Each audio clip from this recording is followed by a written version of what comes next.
Muy buenas noches, chicos. Bueno, para empezar, las disculpas del caso debido a la reprogramación de la clase. En este caso, vamos a seguir con el curso de PBM, que vendríamos a tocar los temas 3 y 4, que es inyectables y APH, quien va a ser dictada por la universitaria Leticia Carvajal, quien es estudiante de medicina del quinto año, es paramédico y es instructora de primeros auxilios. Leticia, ¿te encuentras? Me avisas si ya puedes compartir pantalla. Hola Maya, sí, buenas noches con todos chicos. Me van a disculpar, denme 5 minutos, estoy teniendo problemitas para entrar con la tablet, pero por mientras, pues, comentarles que va a ser una clase en lo posible rápida, porque si no, o sea, si tengo entendido, ustedes ya han tenido la clase de inyectables hoy día. Entonces, como que voy a correr un poquito en ese tema y me voy a enfocar un poquito más en la pH, ¿ok? Igual, si alguno tiene alguna duda, normal, me dicen, ¿no?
Mayita, si me puedes dar ya estás, me puedes dar acá el confitrión, por favor, porfis.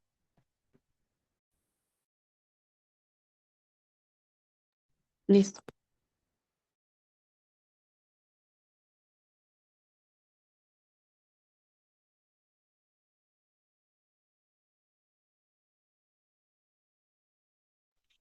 Ya chicos, entonces ahorita vamos a comenzar, ahorita voy a compartir pantalla y decirles que como les estaba comentando, quiero más que todo enfatizarme en lo que pueda venir en exámenes, ¿ok? Porque también, si ustedes saben, hay un programa que es el de asesoría por pares, que también es excelente y más que todo ahí sí pueden como que ver más a fondo los temas, pero a mí sí me gustaría hablar netamente de los puntos claves de los temas, porque si no se nos va a hacer bien largo. O sea, yo siempre he dicho que sería chévere netamente. A ver, un momento.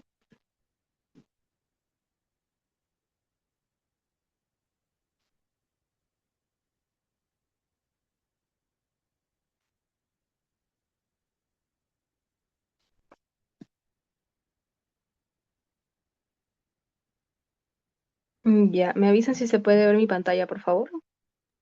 Sí, ya cargo.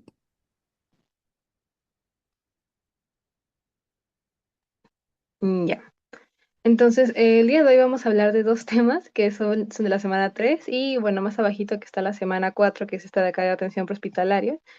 Entonces, como les dije, a mí lo que me interesa bastante es que más que conceptos aprendan lo que es las fijas, como quien dirían, las chuletas que sí o sí se tienen que aprender. Entonces, comenzamos por inyectables. Con inyectables vamos a tener dos definiciones que van a ser sobre inyectables y venoclisis. Con inyectables quiero que sepan que es literalmente todo lo que se va a administrar de manera parenteral. O sea, literalmente esa es la palabra clave acá. Entonces, Leticia, ¿qué es una vía parenteral? Prácticamente es todo, cualquier administración de medicamento que no sea por el tubo digestivo. Si va a ser ya por el tubo digestivo, o sea, en general el sistema digestivo, esos son las famosas pues pastillas, la vía oral. Entonces todo lo que va a sufrir un proceso. En cambio, la vía parenteral no, o sea, es un proceso más de frente, directo.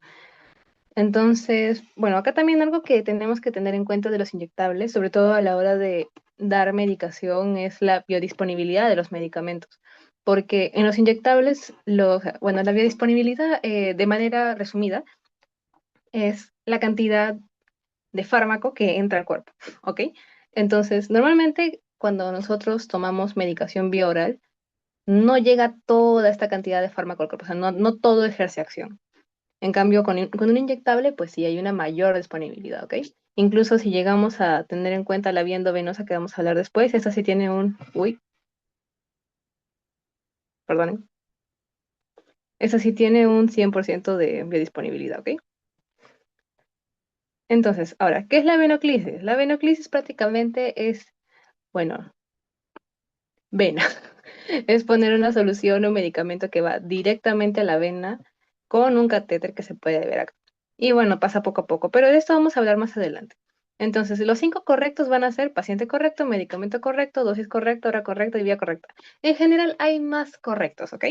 Pero como que estos son los más básicos. Les van a preguntar posiblemente, pero creo que eso sea, es obvio, o sea, se van a dar cuenta en sus exámenes. Ahora, esto sí viene. Asepsia, antisepsia, desinfección, esterilización. Ya. Vamos a separar esto así ya, literalmente. ¿Por qué? Porque asepsia y antisepsia van a ser más que todo para todo lo que es la piel. Y desinfección y esterilización para objetos. Ok, acá hay un pequeño paréntesis porque en la asepsia también puede ser con objetos, pero sobre todo piel. O sea, la gran mayoría del tiempo va a ser en la piel.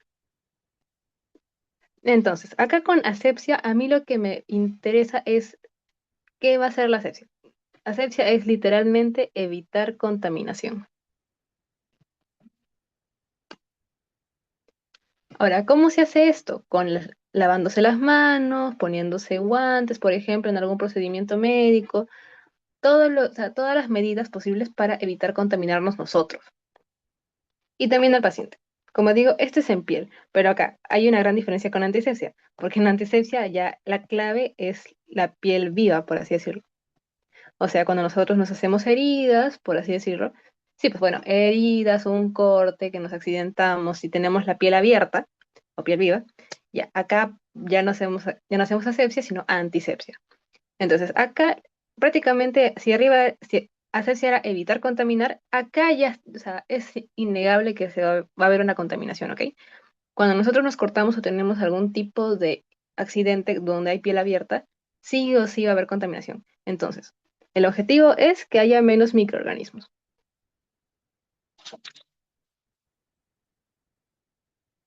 Ahora, ¿cómo se va a lograr esto? Bueno, eh, vamos a tener alcohol yodado. Bueno, ahí se van a dar cuenta, ¿eh?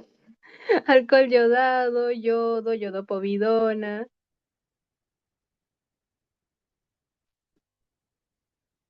Y bueno, acá aparte va a estar la clorexidina, ¿ok? Ahora, ¿qué es la clorexidina? Prácticamente es lo que se va a utilizar en pacientes que son alérgicos al yodo y yodopovidona. Bueno, ahora tenemos acá en objetos. Desinfección. Ya, les voy a decir la diferencia clave.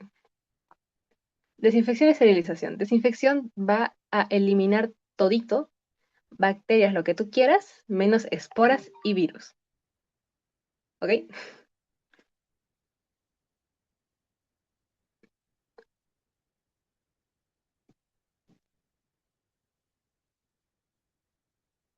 Y bueno, la esterilización va a ser más que todo, bueno, con un autoclave, eso sí o sí, va a ser para procedimientos quirúrgicos y su importancia literalmente es porque te elimina todo, absolutamente todo, te elimina hasta el alma, te elimina el virus, todo, cosa que no va a ser la desinfección, ¿ok?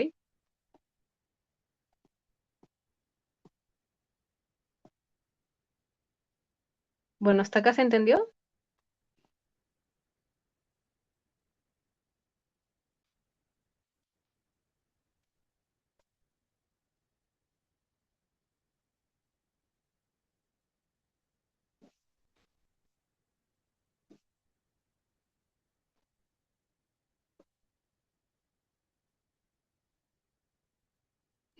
Sí, les dice todo bien. Ok, ya, gracias. Bueno, ahora sí, en cuanto a la venoclisis. Acá lo importante, como les dije, es toda la infusión de sustancias al torrente sanguíneo. Entonces, acá vamos a mencionar algo, que son las agujas. ¿Ok? Las agujas van a tener algo llamado, bueno, eso de acá que es la G, va a ser el gauge.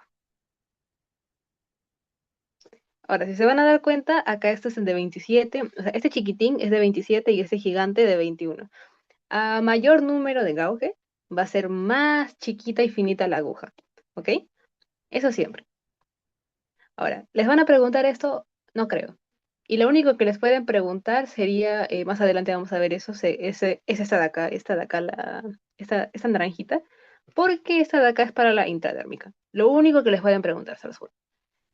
Ahora, la regulación del goteo, esto más que todo es ejercicios, ¿ya? Esto fijo bien aunque sea uno en su examen, fijo.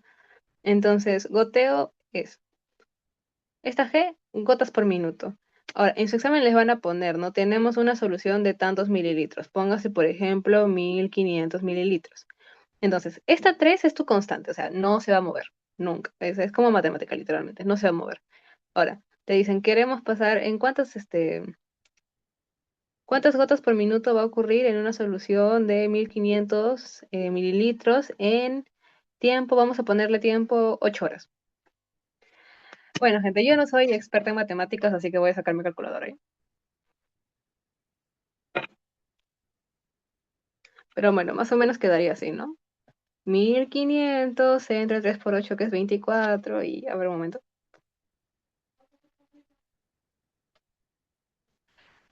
62,5 gotas por minuto.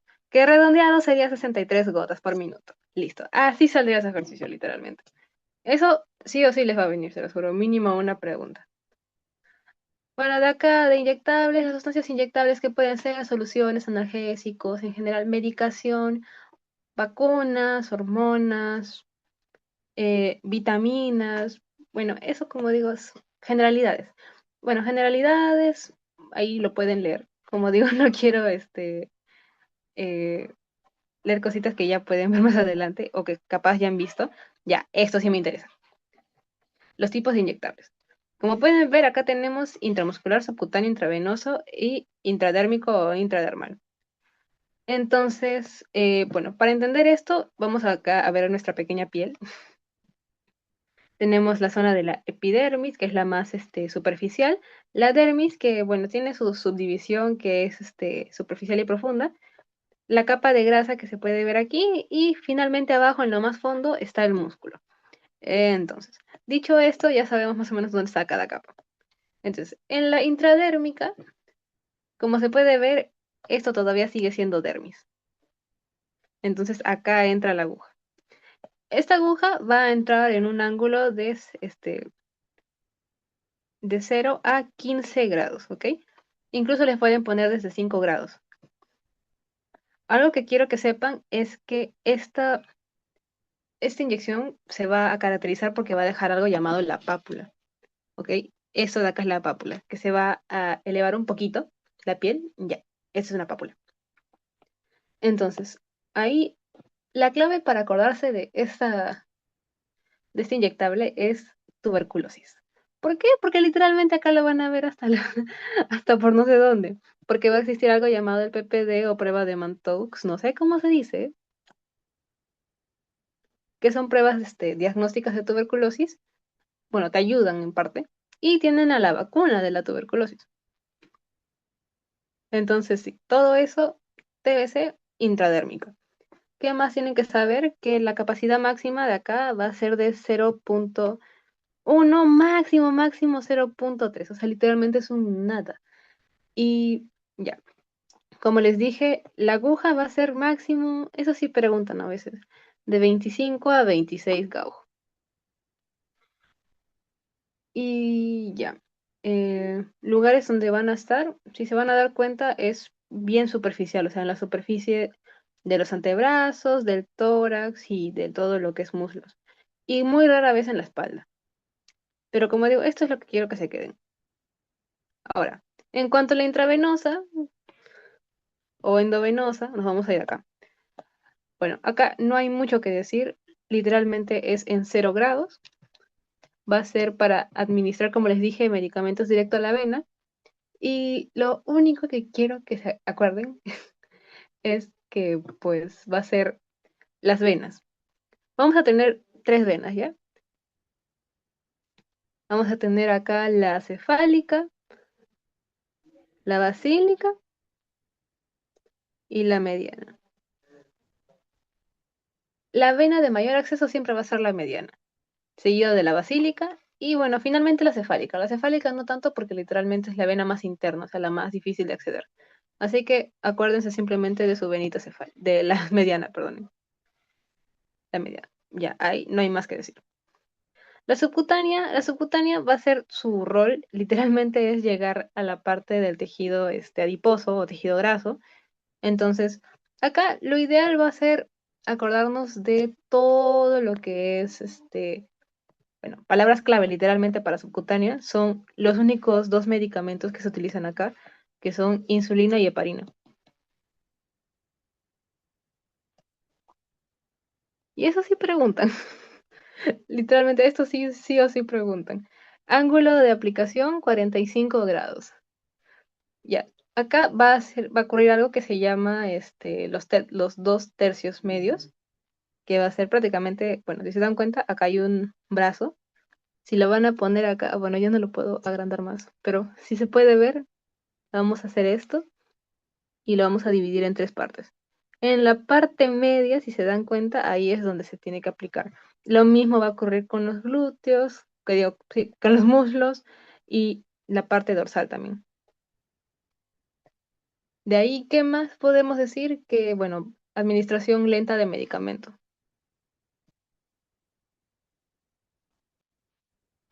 Y de ahí que va a ser volúmenes pequeños. Y finalmente, la intramuscular. La intramuscular, bueno, ya bastante se lo van a conocer, palabras clave, 90 grados y vacunas, a excepción de tuberculosis, que ya les dije que tuberculosis es de intradérmica. Entonces, em, esto es una de las formas más rápidas de que llegue la medicación. O sea, primero está la endovenosa y luego está esta. Y bueno, ¿qué también se puede inyectar? Vacunas, antibióticos, medicación. eh, Acá también algo que no les dicen, pero a veces viene, sustancias oleosas y sobre todo las no toleradas por las otras vías.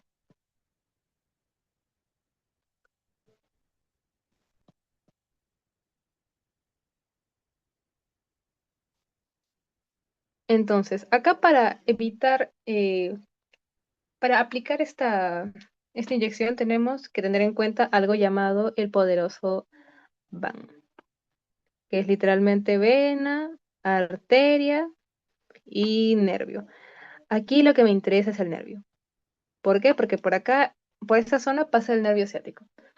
¿Ok? Nosotros vamos a tener dos músculos para tener la inyección, que va a ser el deltoides y aparte el glúteo. Entonces, por el glúteo va a pasar, como les dije, el nervio ciático. Y si vamos con ese nervio, pues podemos causar complicaciones que ya vamos a ver más adelante. Y entre una de ellas va a ser la lesión del nervio periférico. Y bueno, ya luego les voy a explicar. Una cosa es que hay que evitar en lo posible, ¿no? Entonces existe la regla de los tercetos y la regla de los cuartetos. ¿Cómo funciona esto? Ya. Primero vamos a hacer una pequeña línea imaginaria. A todo esto literalmente son líneas imaginarias, gente. De verdad. Vamos a irnos a las crestas ilíacas. Ya. Entonces ya más o menos marcamos nuestra zona. Entonces, la regla de los cuartetos es literalmente tienes a tu glúteo, ¿no? Entonces lo vas a dividir en cuatro. Haces una crucecita. Ahora, te vas al cuadrante superior lateral externo, o sea, este de aquí. Te vas a este que es el externo. Si lo estuvieras haciendo acá, pues te vas a este de acá. Y pues nuevamente haces otra cruz. Y ahora, ¿a dónde vas a pinchar? En el medio. Y con esto te evitas todo eso de tocar al nervio. Ahora, ¿cómo funciona la regla de los tercetos? Nuevamente haces un segmento. Desde acá hasta acá. Bueno, no soy tan... Vamos a hacerlo lo más... Ya. Entonces divides esto en tres segmentos. Un segmento, dos segmentos y tres segmentos. ¿Dónde vas a ir? Al segmento más, más externo. O sea, aquí. Si se dan cuenta, va a estar más o menos a la misma altura, ¿no? Ya, perfecto. Yo quiero creer que se entendió y si no se entendió, igual me dicen. ¿Ok? Bueno, ¿se entendió o no se entendió para pasar a complicaciones?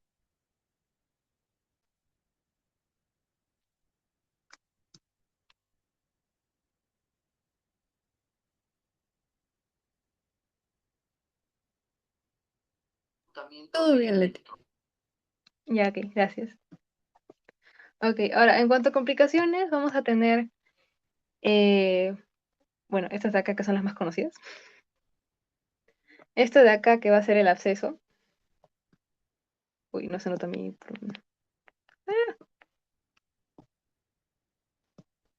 El absceso. Entonces, esto de acá va a ocurrir prácticamente en... A mí lo que me interesa es que se aprendan en qué vías, que en este caso va a ser la intramuscular y la subcutánea. Prácticamente ya se sabe que esto va a ser por una mala asepsia. O sea, no limpiaron bien y se infectó literalmente. ¿Ok? Ahora, acá tenemos otras dos que van a ser el enfisema subcutáneo y este de acá que va a ser el émbolo. Émbolo gaseoso. Ambos van a compartir una característica bien chistosa y es que es literalmente la entrada de aire. Ahora, su mismo lugar lo dice. Enfisema subcutáneo, ¿dónde va a ocurrir? Pues ni modo que en el intradérmico, ¿no? No, pues o sea, va a estar en el subcutáneo. Va a ser en el subcutáneo y se va a caracterizar porque va a haber crépitos entre los dedos. Bueno, no entre los dedos, ¿no? Sino que en la capa grasa va a haber, o sea, como hay aire, se va a producir como crépitos. O sea, imagínense que literalmente la mano de este señor, en este caso, es como esos papeles así que, bueno, no.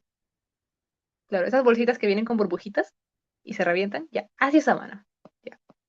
Y bueno, el émbolo gaseoso, esto ya es más, puede llegar a ser mortal, porque literalmente se puede ver cómo la burbuja de aire puede tapar bueno, la irrigación arterial. Entonces, ¿cómo ocurre esto? Pues por la vía endovenosa. Ahora, esto de acá es la sufusión. Ahora, ¿qué pasa? Esto de acá es, bueno, eso es común, la verdad. Es la sangre que se sale de los vasos, ¿ok? Entonces, y va a salir a tejido. Normalmente esto ocurre en intramuscular y subcutáneo. Entonces, ¿qué pasa en estos casos? Que literalmente tú tienes tu vena, ¿no? O tu vena, tu arteria. Entonces, lo que tuvo que hacer la aguja es llegar acá y solamente quedarse en esta parte y retirarse. Pero para que haya una sufusión, la aguja pasa literalmente y ya pues hay una doble ruptura una doble salida de sangre. Entonces, eso es lo más común que ocurre en sufusión. Ahora, lo mismo va a ocurrir acá en este de acá que es extravasación medicamentosa.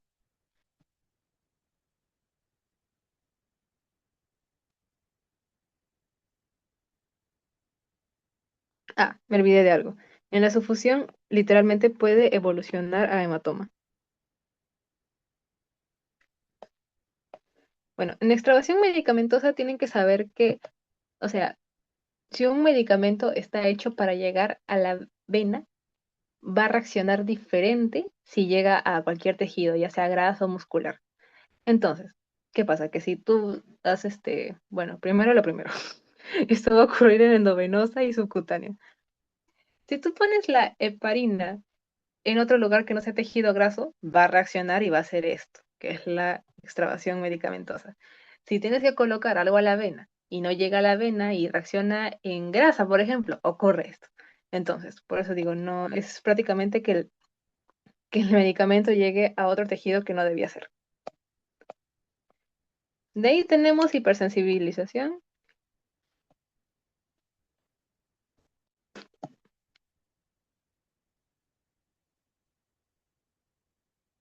Este también es común, sobre todo en dónde, en las vacunas. Esto es muy, muy común. Entonces, ¿en dónde va a ocurrir? Puede ser en intramuscular. Y finalmente hay uno que, bueno, no, o sea, no hay imagen porque no encontré, la verdad, no encontré imagen. que es la séptima complicación, que es la lesión de nervios periféricos. Ya. Para que se hagan una idea de qué va esta lesión, esta complicación, háganse de cuenta de que se están yendo, no sé, están practicando con ustedes a sacarse sangre y de la nada alguien les toca su nervio. ¿Qué puede pasar aquí? Literalmente van a sentir como una especie de descarga eléctrica y luego van a tener hormigueo, mejor dicho, parestesias. Puede que incluso tengan una eh, menor sensibilidad, incluso llegar a debilidad muscular y ya, bueno, si eres salado, pues parálisis del músculo. Así que por eso hay que tener bastante cuidado. Entonces ya, esto es respecto a inyectables. ¿Alguien tiene alguna pregunta antes de pasar a pH?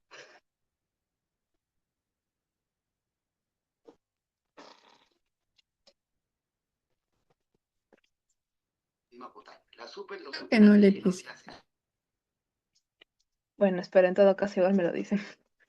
Ya, entonces en atención prehospitalaria vamos a tener pues, eh, miren, que sepan que este tema es un poquito, es chistoso ya, porque vamos a ver literalmente todo lo que es atención primaria, evaluación primaria que es el ABCDE, y de ahí vamos a tener todo lo que son traumas torácicos. Ahora, ¿qué cosa viene de trauma torácico? Se los juro por mi madre que siempre viene taponamiento cardíaco. O sea, les van a mostrar acá, tenemos ruptura de aorta, ruptura traqueal, trauma esternal, hemotórax, neumotórax, ruptura de costillas, pero al que la agarran así de punto, taponamiento pericárdico. Y ya, a veces neumotórax o hemotórax. Así que, listo. Comenzamos. Activación del SEM, bueno, sistema de emergencias médicas. Ya, hagan de cuenta de, vamos a explicar esto. Reconocimiento del evento. Están en la calle y ven un accidente. Ustedes reconocieron el evento. ¿Qué hacen? Dan una notificación al sistema. ¿Quién es el sistema?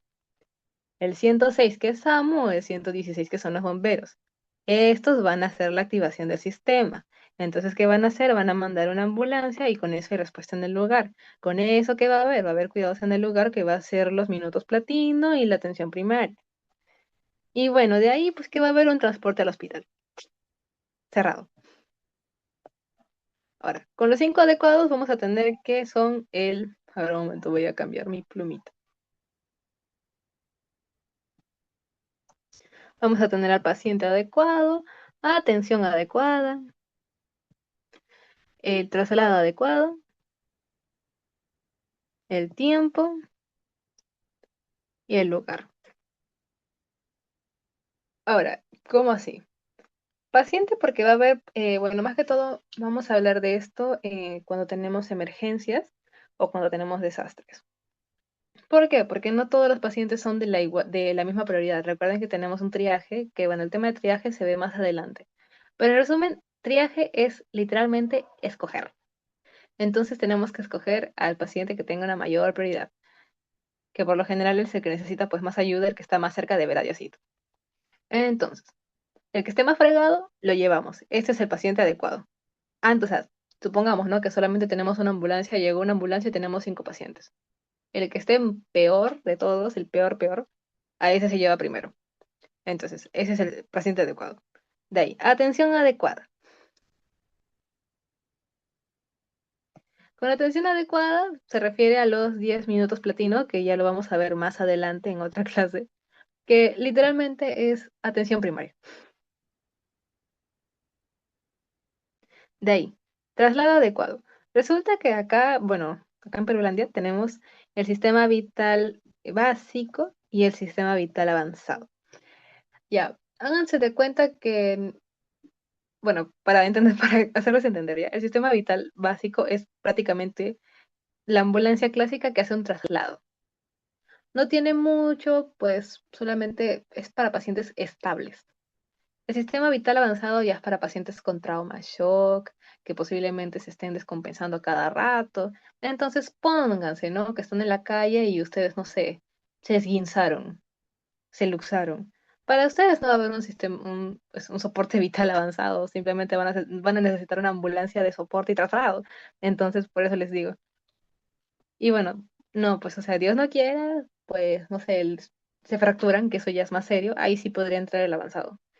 Ahora, el tiempo. lo mismo, o sea, hagamos de cuenta que tenemos el mismo ejercicio. No vas a llevar con la misma prioridad a alguien que literalmente se está muriendo con alguien que está estable. Y el lugar adecuado, no vas a llevar una posta a alguien que se está, eh, literalmente tiene ahí el pecho abierto, como por ejemplo llevar al hospital a alguien que tiene una gripecita, pues.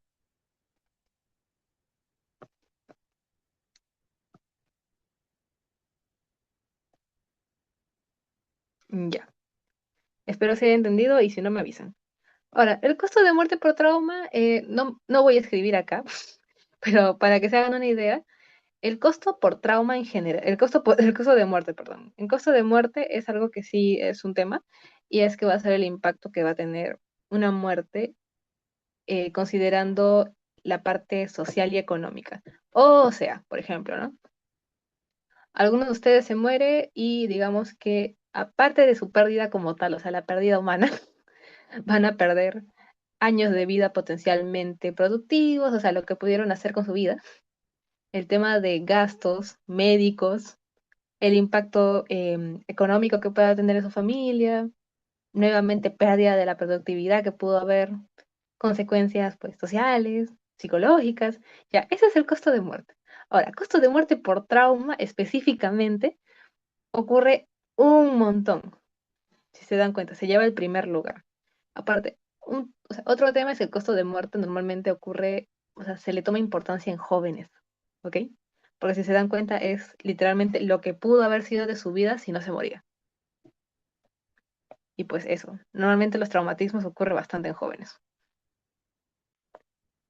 Ahora, identificación de un paciente con trauma multisistémico. Ya. Para esto ocurre el bendito XABCD. Entonces, algo antes de empezar con ese tema es que sí o sí tenemos que seguir esto secuencialmente. O sea, yo no me puedo pasar de la X a la B porque se me dio la regalada gana. O comenzar con la D o comenzar con la C. No tengo que ir así secuencialmente. Si acabé un punto, recién puedo pasar al siguiente. Entonces, tenemos el X que son hemorragias exsanguinantes. O sea, tenemos un paciente y vamos a ver que no esté literalmente desangrando a modo que necesita un torniquete, por ejemplo. Y ok, acá quiero que entiendan algo con hemorragias exsanguinantes. Podemos tener un paciente que esté literalmente, como les digo, teniendo una hemorragia así a chorros, como alguien que tenga unas hemorragias pequeñas, en el sentido de que tenga un cortecito o algo que pues puede ser bien controlable. Entonces, hemorragias exsanguinantes probablemente son los que necesiten torniquetes o mayores medidas. Entonces, una vez parada la hemorragia exsanguinante, podemos seguir con la vía aérea, que es la de acá. Ahora, ¿con esto qué me refiero? Con vía aérea es literalmente todo lo que es cuello y tráquea. Literalmente, a mí lo que me interesa es que esté, o sea, todo lo que es de boca, pulmones, que todo eso esté libre. Porque de nada me sirve querer dar oxigenación si no tengo el camino libre. Entonces, ¿qué se tiene que hacer acá? Asegurar una vía aérea permeable y también en caso de que haya fracturas, usar un collarín cervical.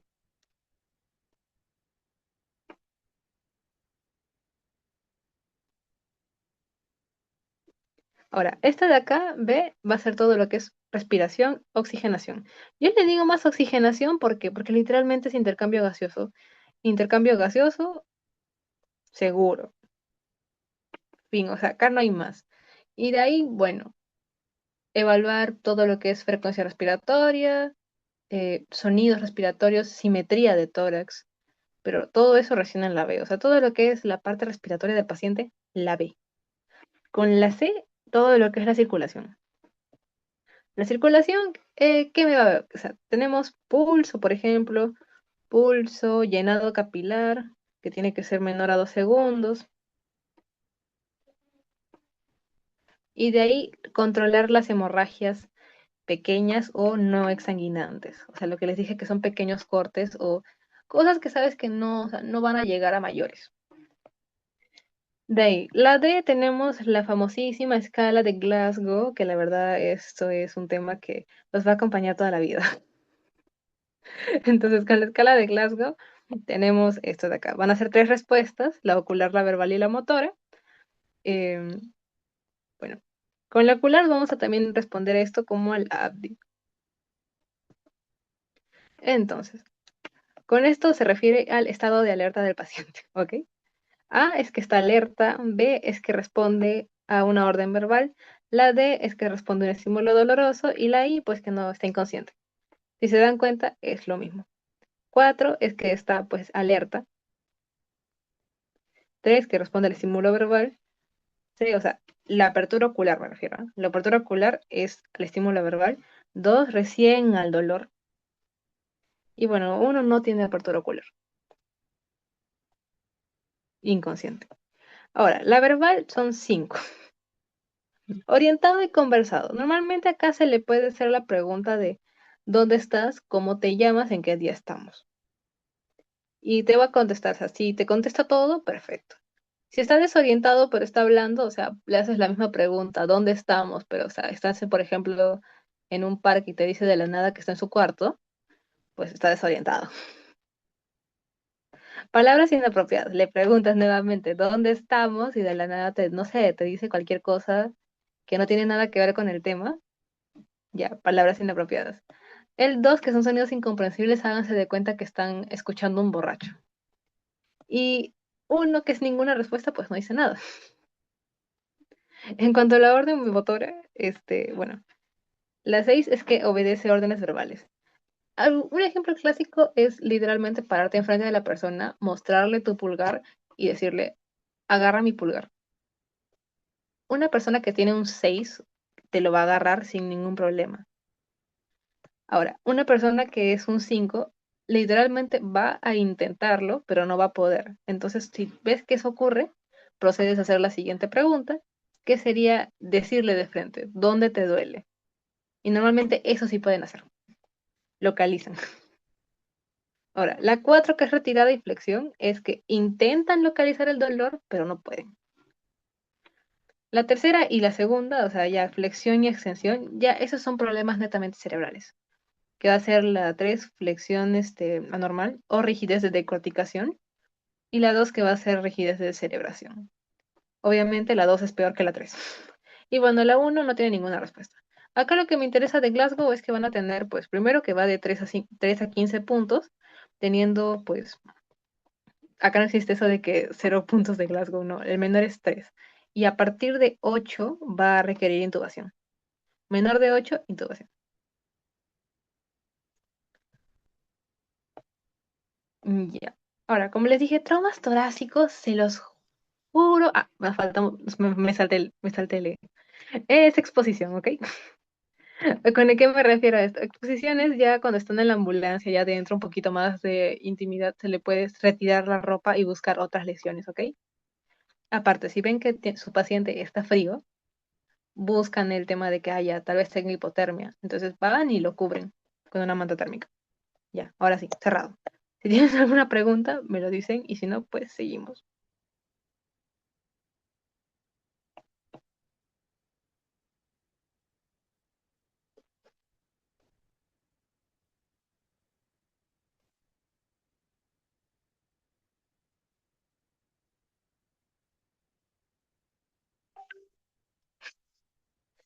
Ya, ok, seguimos.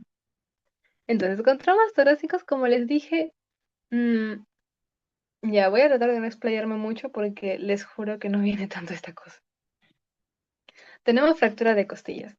Aquí lo que me interesa de la fractura de costillas es que sepan que el 30% se da entre la primera y segunda costilla. O sea, ¿dónde? Aquí. Entonces, que sepan que más o menos a esta altura va a pasar la aorta. Entonces, si tú te fracturas la costilla, hagan de cuenta que cuando uno se fractura la costilla es como cuando rompes un hueso de un pollo, ¿ya? Si se dan cuenta, si ustedes han hecho eso, se van a dar cuenta que el hueso es literalmente filudo. Entonces, háganse de cuenta que su costilla fracturada va a actuar como ese agente filudo y va a romper la aorta. Va a ser una ruptura de aorta. Entonces, ocurre una ruptura secundaria, donde ya, pues su incidencia va a ser del 5%. Pero ojo. También existe la ruptura primaria, o sea, como que ya lo primero que ocurrió fue esa ruptura. Eso ya tiene una mayor incidencia y ya luego le vamos a hablar. Entonces, como les digo, acá lo que me interesa es que sepan eso, que el 30% ocurre en la primera y segunda, y que secundaria a eso puede haber una ruptura de un 5% de probabilidades. Ahora, esto sí, hemotórax y neumotórax. Bueno, ya se imaginarán, ¿no? Hemotórax y de ahí pues el neumotórax. Diferencia.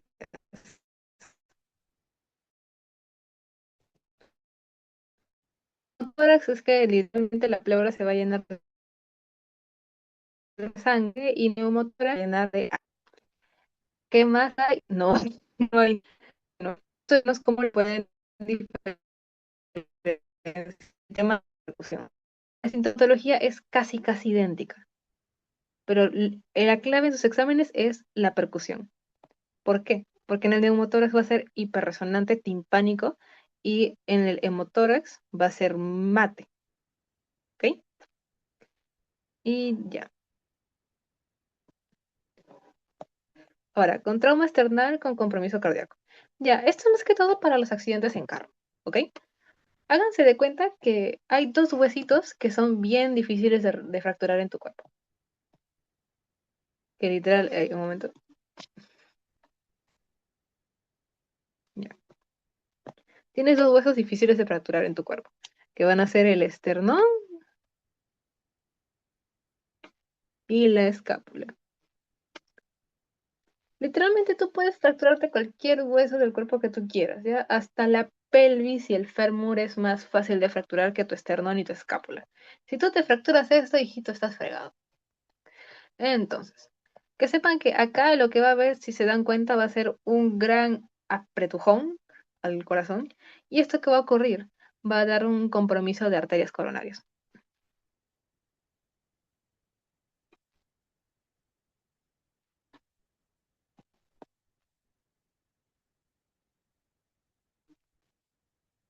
Y pues también un taponamiento cardíaco.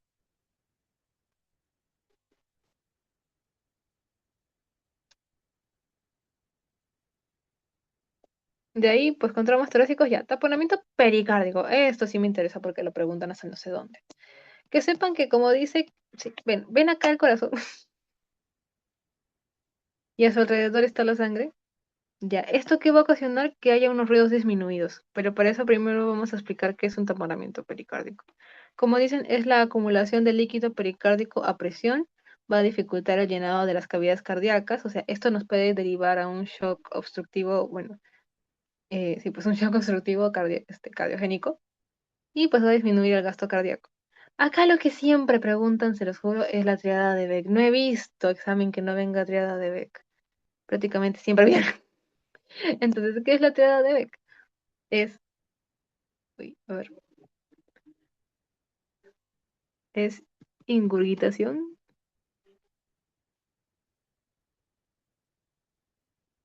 yugular. A todo esto, háganse de cuenta de que la primera clase hemos hablado del tema de que las arterias pueden tener un pulso fuerte, ¿no? Y que cuando tienen un pulso saltón, se puede ver como la arteria prácticamente palpita. Entonces, la yugular es una vena y las venas no palpitan, mijitos. Si ven que la yugular está palpitando y está dilatada, esa es ingurgitación yugular.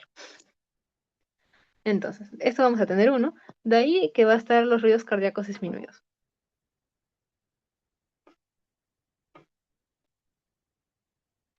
Y de ahí pues vamos a tener hipotensión arterial.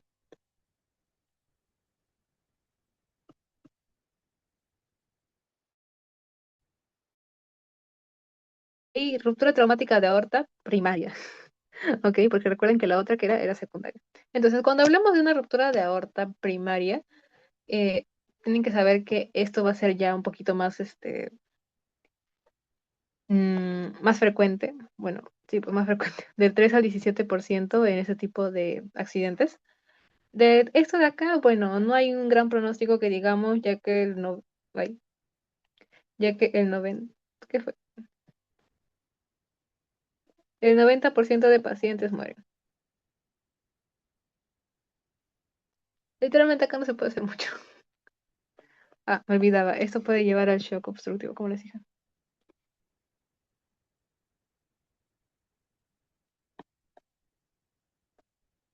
Y bueno, ruptura traqueal. La ruptura traqueal, lo único que me interesa es que nuevamente hablamos de, bueno, si se puede ver acá, voy a intentar hacer, que se vea un poquito.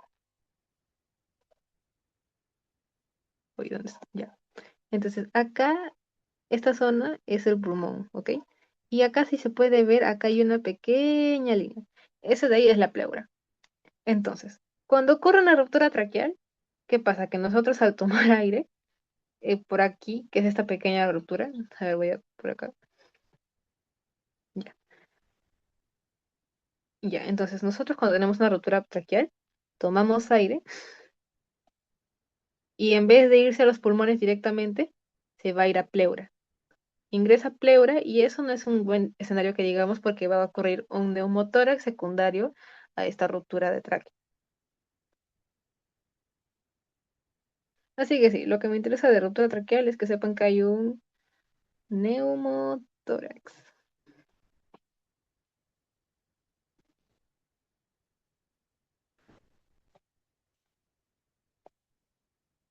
Bueno, espero que se haya entendido. Y si no, pues me dicen.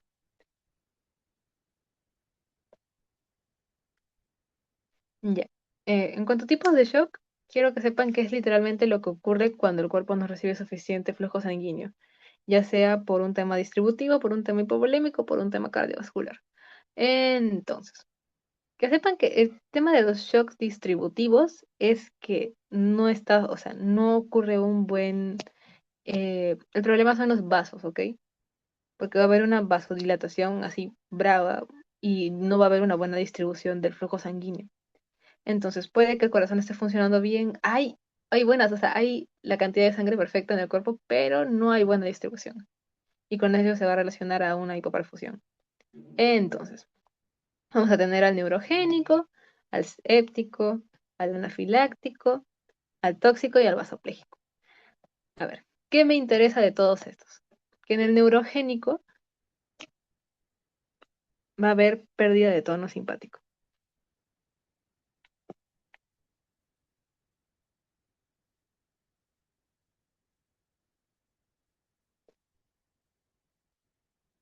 Entonces, si hay esto, literalmente no va a haber vasoconstricción. Por ende, va a haber una vasodilatación constante y pues ya.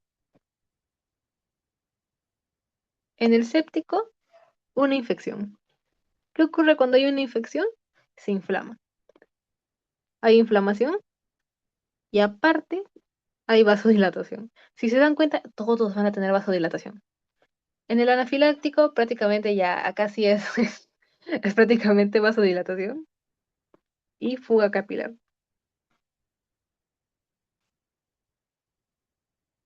Bueno, el tóxico es prácticamente, no es lo mismo que un séptico, ¿ya? Porque en el séptico va a haber inflamación, que eso es lo que les va a caracterizar, ¿ok?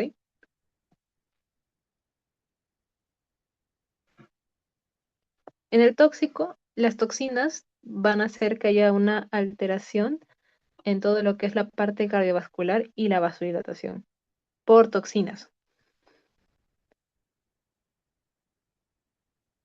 Y bueno, en el shock vasopléjico va a haber pues una vasodilatación intensa por un mero tema de pérdida de tono vascular.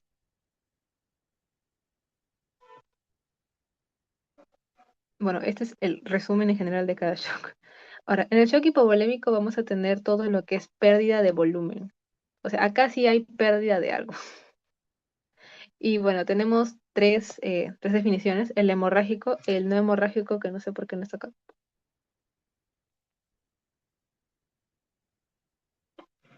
Entonces, en el hemorrágico, pues, ¿qué creen que va a haber? Pérdida de sangre. En el no hemorrágico, como les dije, va a haber pérdida de líquidos, pero no es sangre. Entonces, si no es sangre, ¿qué puede ser? Clásico, diarrea. De ahí también quemaduras.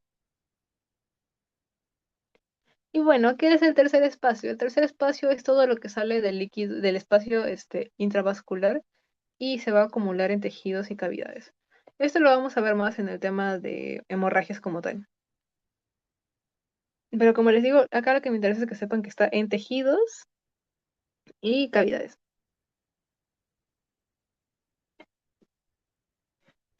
Ahora, de ahí, bueno, esto de acá es la tabla de clasificación de hemorragias, que lo vamos a ver en la clase de hemorragias. Y bueno, shock cardiovascular prácticamente es que, bueno, el que falla, ¿quién crees que es? Oh, por Dios, el corazón. El corazón está fallando. El corazón no puede bombear suficiente sangre y entonces, ¿qué ocurre? Hay un menor gasto cardíaco. Y si hay un menor gasto cardíaco, ¿qué ocurre? Una mala perfusión.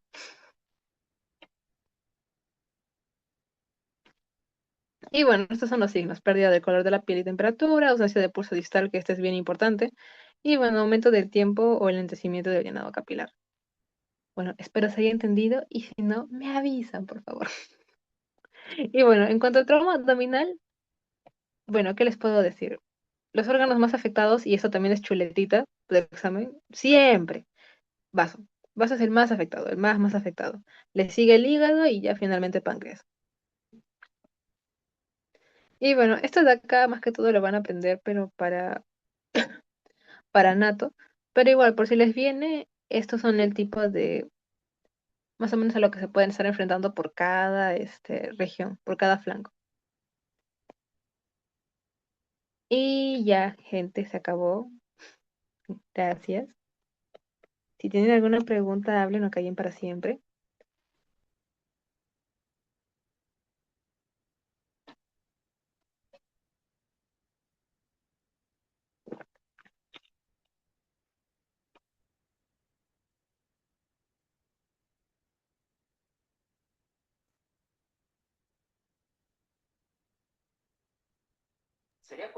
Muchas gracias, Leticia. Chicos, si tienen alguna pregunta, pueden usar el chat. Ahorita voy a estar mandando el link del post.